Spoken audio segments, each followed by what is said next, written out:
Hi, my name is Ante Jaroncic and welcome to Artis Vivendi, the craft of living.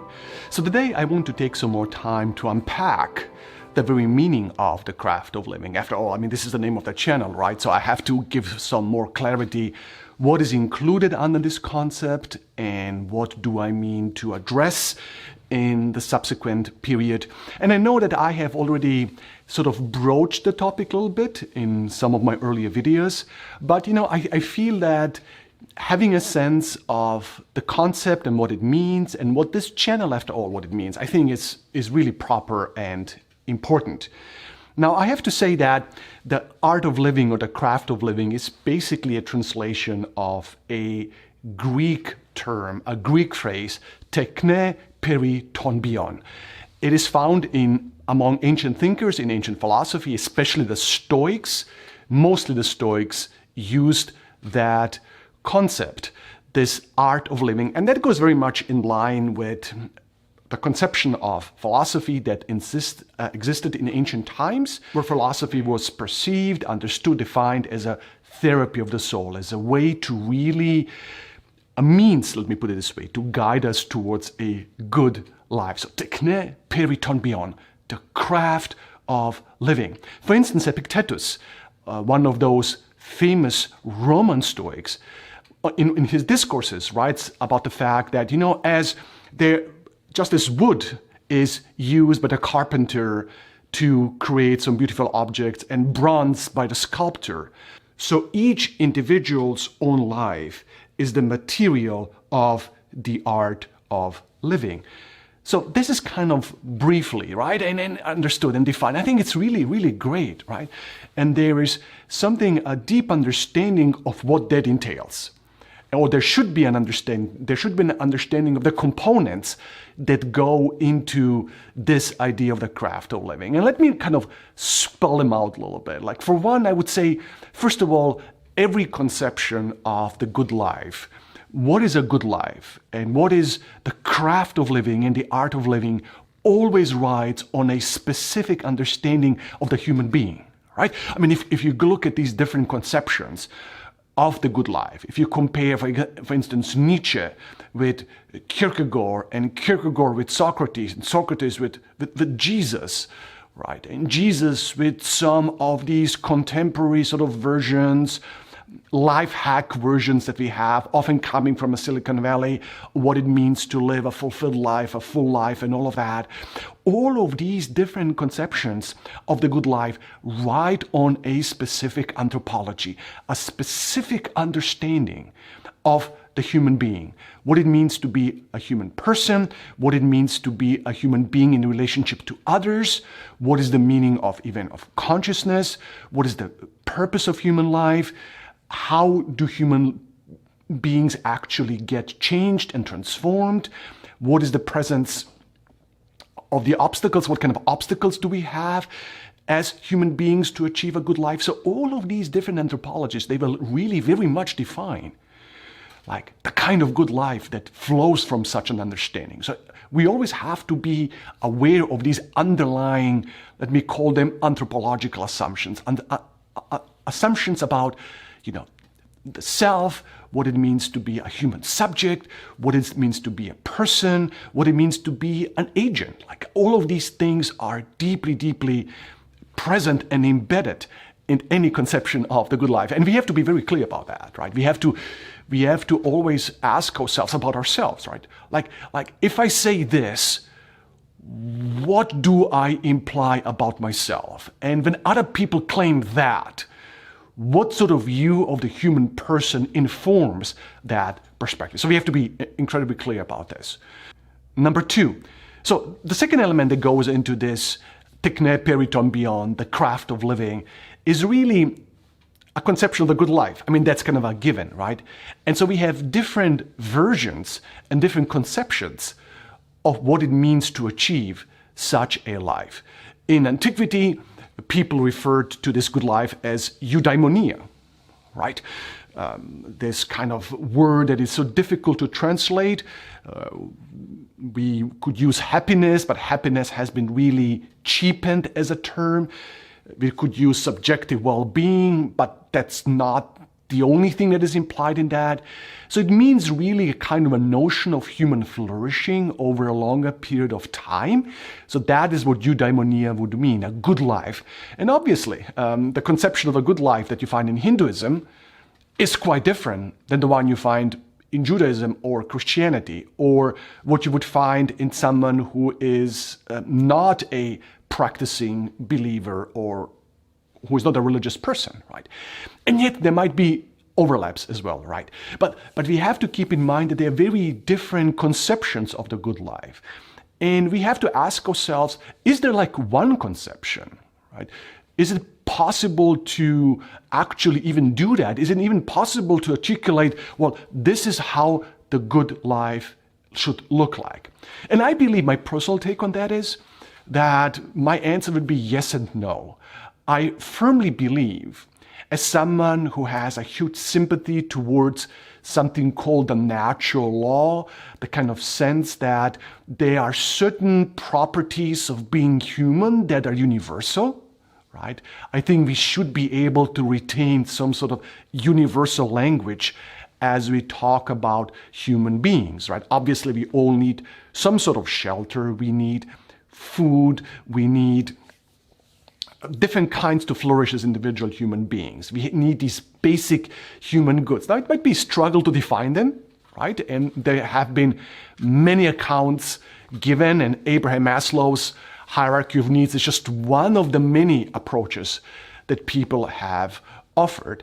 But I believe there's a value in that. There's a value in struggling to define what is a good life. And I believe that universal language is not only appropriate, but it's also necessary for us to be able to speak meaningfully across cultures. So, for example, the need to be recognized, the need to have dignity, the need to have autonomy, however constrained it might be, even, let's say, in a patriarchal society, right? In the concept of patriarchy. Still, if a person, a woman, had no autonomy, if she could not decide even on some small choice, right? I mean, that would be seriously thwart her agency and her as a human being. So I believe that there's this universal aspect. At the same time, I believe there are different ways, different forms of these good lives that we can articulate and even perceive around us. I believe that the good life of a farmer is different than a good life of a poet. And the good life of a poet, again, is very different from the good life of an athlete. And it's different because it contains different goals, but also because it requires different sets of capacities and requires different practices to achieve competencies that guide one towards some sort of telos, some sort of goal, some sort of purpose, right? So this kind of a mixture of the universal and the particular, that there are some universal laws and principles about how we change and how we flourish, and some non-negotiables, which I would like to maintain, that those really exist, combining that with individuality, with context, with different historical periods, with different vocations. So that is, I think, very important as we talk about the good life or the craft of living, as we talk about the tekne peri ton bion, the art or craft of living. Number 3, I think the question then is also, how can we know about such a life? Like, how can we access? What are the sources? How do we learn what a good life really might be? Is this something that is constrained or contained within certain just wisdom traditions? Or if you are religious within your religion, right? Where is it dispersed and how can we access it? How can we know about that? As a matter of fact, who has the right to talk about this? Right? Should we really listen about the good life only from people whom we actually respect as having embodied these important principles in their existence? We can use the language of moral exemplars or wisdom exemplars or good life exemplars, or can just anyone write a book about this? Like, what is What is our authority? Who are the authorities that we go to as we try to figure out this question about the art of living? So this question of access to that information, access to that knowledge, the sources of these insights, where do we find them, how do we learn, and all of that. And actually one of the important aspects of this channel is the conviction that I cannot articulate this, right? And this is not my goal to articulate what is the good life, what is the craft of living. That would be so fundamentally alien to how I learned about that. I didn't get this from one person. I got this from many different sources and from many different experiences. And I've experimented with many different things. So everything that is in this channel and in any of the video might just be a tiny speck, right? Just a tiny nudge, a small insight, which you then have to combine with other things you have learned from other places. So I believe that the knowledge is dispersed. I do believe as a Christian that for me, Jesus is the ultimate embodiment of a good life. But there are other people who have mastered the art of living to a better or a lesser degree, and I want to learn from them. And especially those who actually are showing that kind of existence, are actually living it out, are people who are going to really receive my hearing. And those need not to be, certainly not academics, right? And certainly not even writers or people who are popular or, present sort of in a social media ecosphere. Those could be like people, quote unquote, ordinary people, although there are no ordinary people, as C.S. Lewis has told us, but quote-unquote ordinary people who are not really on any pedestal in terms of popularity, but you look at their lives and you see their composure, their contentment, their wise insights, their ability to deal with suffering, their joy and sense of gratitude, and you want to say, well, look at this human being. Just the other day, I talked to one of my former students, and they're facing some health situation in their family, and and I ask him, well, how are you dealing with this, and how is your father dealing with this? And then he told me a little bit about his dad and the fact that his dad, over the last couple of years, has had many losses in his family, right? People have passed away, and now this situation that they're facing, and he said, the student told me how he's amazed about the way his father accepts all of this or goes through all of this with a spirit of equanimity and tranquility and peacefulness. That when you look at his dad, you would never from the outside see that he is struggling or suffering and all of that. And I thought in my mind, right there you have a saint. Right there you have a sage, right? Who might not have written a word about that topic, and yet is an embodiment of certainly one aspect of the good life. So that would be the third question, right? Like, how can we have access to this, and how can we learn about this? Number 4, I believe that techne periton beyond, the craft of living, has to do with certain practices, right? And that was kind of included in some of the other points I already had. Like practices, things that we need to do. And again, here you have this combination of the universal and the particular. Like some things I believe are universal. I don't care who you are. I don't care what your perspective is. But if you are chronically sleep deprived, eventually that will manifest itself in ways that are perhaps not that good. So there might be some universal practices which goes in accordance, which kind of reflects the idea that there are certain universal human properties. I believe, in other words, that there are fundamental principles and practices that are applicable to everyone. And what I hope to do in the future is actually go very specifically through some of them. How they are done, in what manner, right? Well, that might differ. Like when you do it and how you do it, that can differ, right? But there's some universal things. On the other hand, there are also some practices that are really idiosyncratic, right? They reflect our personality types, our proclivities, our needs that we have, our vocational goals. So we have to keep those things in mind as well. And finally, the final aspect for me of the craft of living is how does all of this relate to the divine, to some transcendent norms and transcendent source.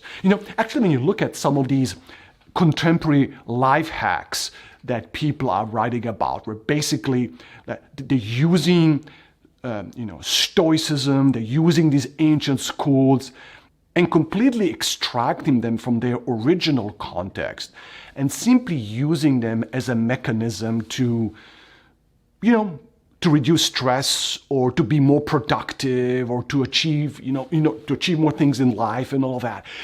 But we have to ask whether that really works. Because for the Stoics, even the Roman Stoics,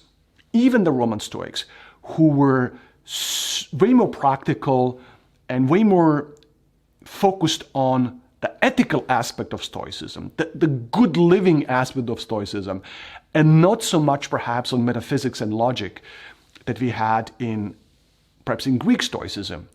Even they developed their practices, developed their understanding of a good life within a wider cosmological framework, right? So what they say about meditation, about mindfulness, about seizing the day, about living in the present, that directly flows from some deeply held convictions about the nature of reality and the nature of the universe. So we have always to watch how are we dealing with these practices and what is the function of these practices and how do they actually operate once we have separated them from their broader sort of context.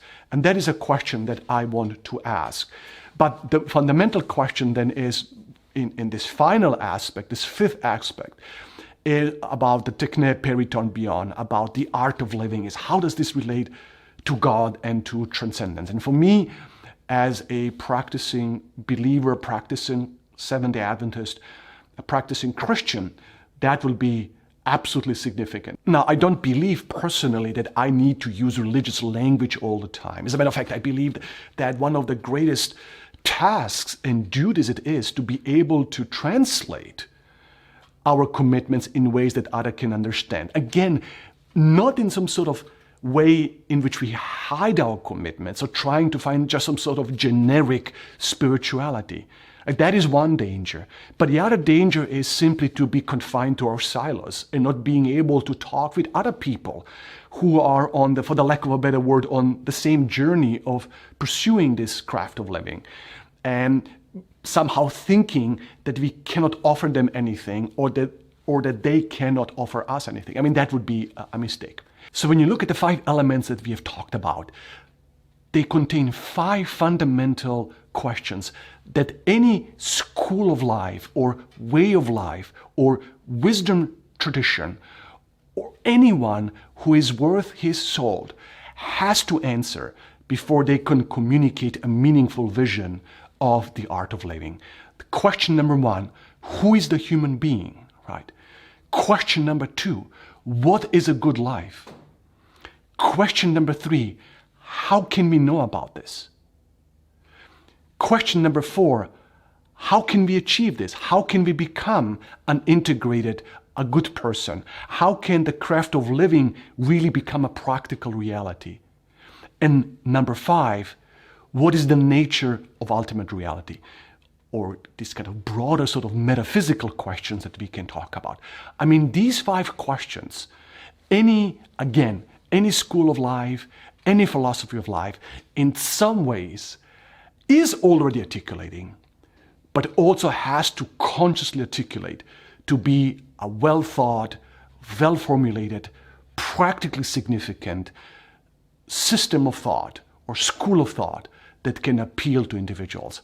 And for me, these are essential questions that I will be addressing on this channel repeatedly and hopefully with increasing clarity and with increasing conviction even. So thank you so much for listening today. I wish you to live well, to stay strong, and until the next time.